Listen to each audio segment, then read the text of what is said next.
Hello and welcome to Danny's Garage. Today we're going to have a review of another VOSTOK. It's the Amphibia model and this one is the Scuba Dude. When I started to dive in 1993, at the time I was using a Casio with 50 meters of water resistant, and actually it works perfectly. I had no problem with the watch for many dives.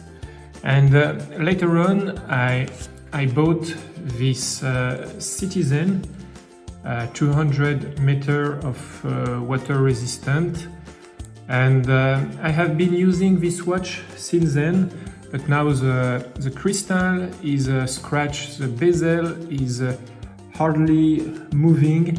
It wasn't serviced in over 20 years, so I think now it's time this watch takes retirement and that I use a newer diving watch for my future dives.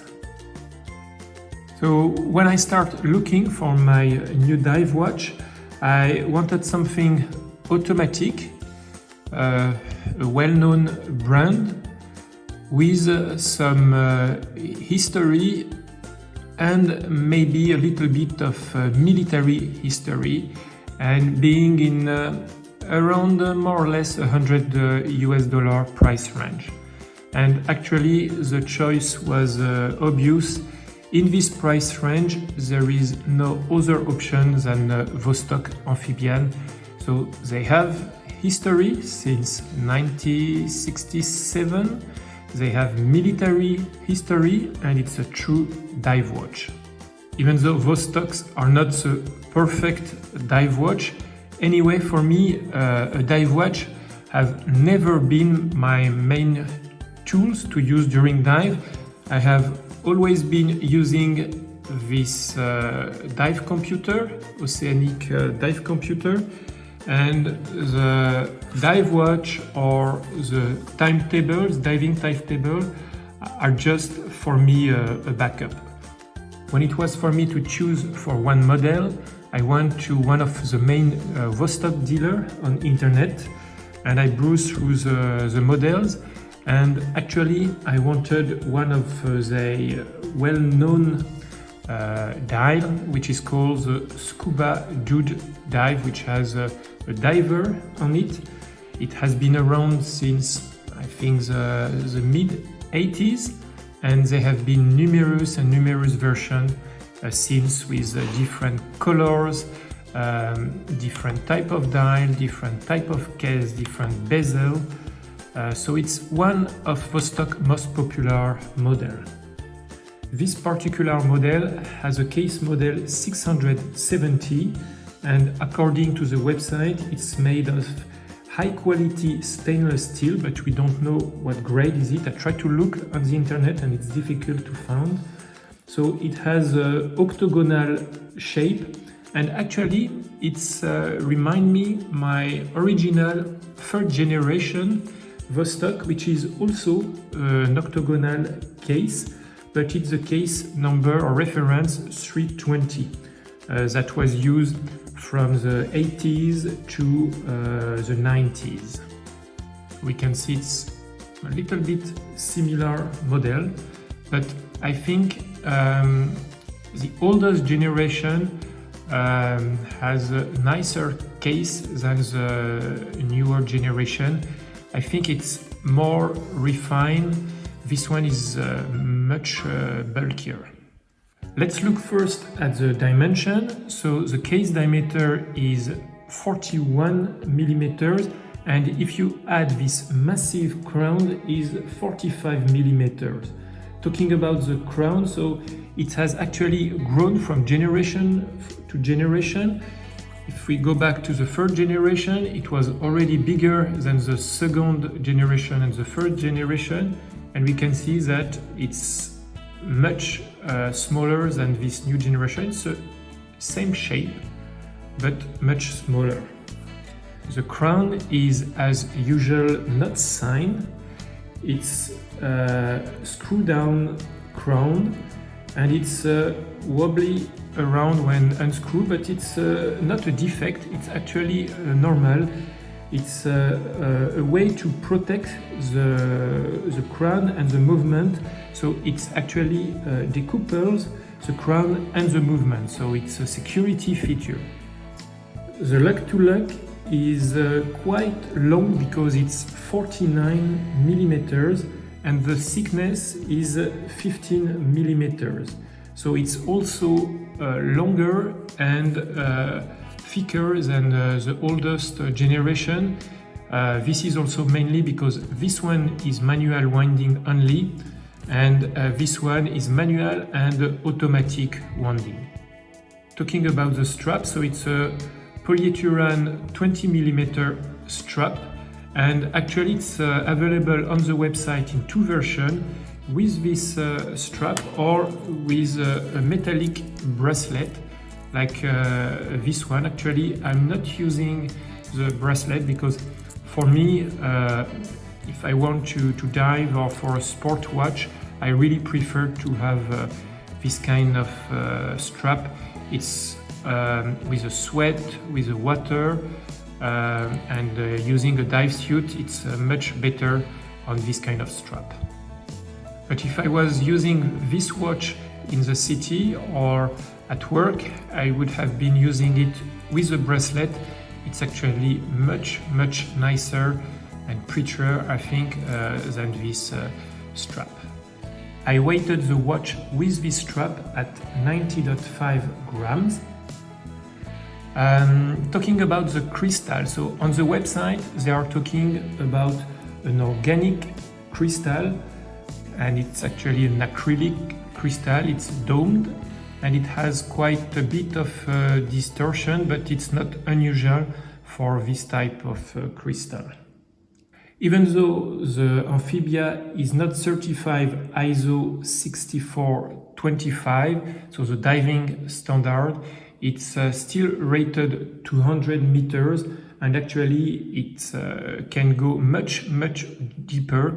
So it has first been used by many professional divers, commercial divers, military forces in Poland, in USSR at the time, and there is a Russian dude that have put the watch in under pressure, and actually it stopped to work at 750 meters. I will put the link into the description. Talking about the biggest flaw of Amphibia watches in general is for me the bezel.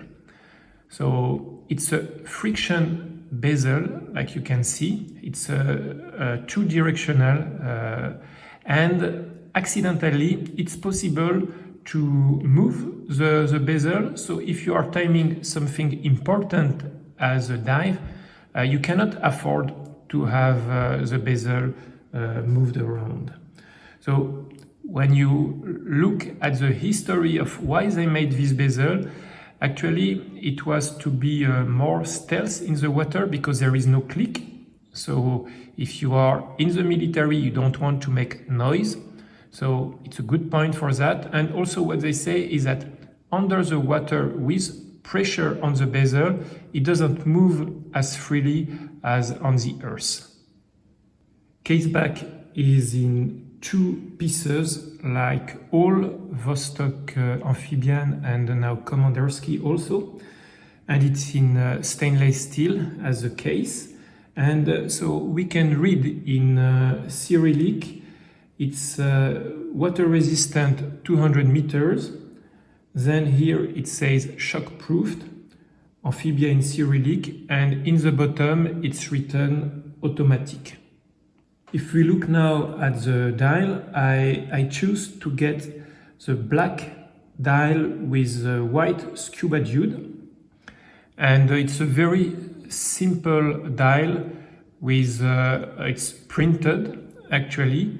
The number and indices are printed, and they are just hourly marks with applied loomed on it. Vostok here is written in Russian, so it starts with a B. Down I will move the the hands. So it's 31 Kemen, I think it's pronounced. I'm not sure what is the correct pronunciation, but it's 31 jewels. And in the bottom, between the 6, it's written in Cyrillic, made in Russia. If we look now at the hands, they are really typical amphibia hands that take root again in oldest VOSTOK amphibia, like this third generation. So it's arrow and pencil hands, and it's a lollipop second hand. Talking about the loom, it's not fantastic. The small dots are quite small, and the loom on the hands, after few hours, it's really difficult during the night to be able to tell the time. Now, talking about the movement, so it's an in-house movement produced in Russia in Christopol watch factory, which is actually the VOSTOK watch factory. And here we have 241501. I looked a little bit for some information about when it started to be produced, and according to my research, it's I think in the mid 2005 they start to have this 2415. I think it's an evolution of older movement. Talking about accuracy of the watch is minus 20 seconds plus 60 seconds. So by today's standard is not very good, but it's a robust movement, and it has a 10 years without maintenance, without any service. That's what the website is saying. The automatic movement is 19,800 beats per hour, and we said it's 31 joules, and it has a power reserve of 31 hours, and it has also no hacking, as we can see here. Let me put it on my 16 centimeter wrist, which is, I think, on the small side for this type of big, bulky diving watch. But I would say it's not too bad. It doesn't look ridiculous on my wrist. If you don't like the Scuba Dude version, actually there are many other dyes to choose from, and a few bracelets also. And tell me in the description if you have better options around the $100 mark for an automatic dive watch with history. I would be very pleased to know what model we can buy as an alternative as the Amphibia. If you have enjoyed the video, like the video, subscribe to the channel, as there will be more reviews very soon.